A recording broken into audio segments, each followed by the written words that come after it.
Government spending. Is it investment or is it subsidy?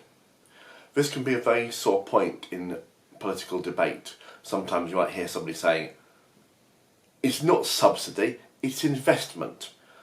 A lot of people dislike the word subsidy. They think it's a word that is demeaning, and they prefer the word investment, which sounds noble. There are some people, economists, who dislike referring to public spending as investment because they associate investment with capitalism. I've made a previous video about capitalism, where you put money into a scheme in the hope of return on your investment. That's the term we commonly use in capitalism. And they therefore object to the same word being used about government spending. So, what is the real answer? Is government spending investment or is it subsidy? You may have seen my video about economics in the academic world, where I talk about the academic vocabulary dilemma, where words can have more than one meaning, and how it's not really helpful, but on the other hand, who is to define what a word does in fact mean. When we consider the meaning of a word, we're allowed to consider its original usage. Now, about 500 years ago, the word investment meant putting on clothes. Apparently that's true.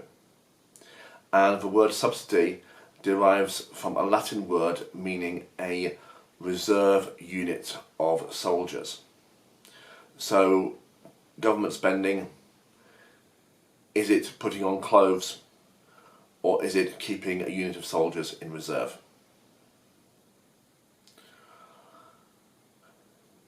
Neither of those things as far as I can see. But while we're allowed to consider the original usage of words, the original meaning of words, it's perhaps more helpful to consider how words are used. We need to ask two questions here. First, what is the purpose of language? Secondly, who owns the English language or any language? The answer to the second question is, nobody really owns the English language. If you speak English, you have as much right to determine the meaning of the words you use as anybody else. To answer the first question, what is the purpose of language? Its purpose is communication. So if you use words with a meaning you ascribe to those words, it is possible that other people will misunderstand you because they do not ascribe the same meanings to those words. I understand the word subsidy to mean money that is put into a scheme to hold down the price to the ultimate consumer.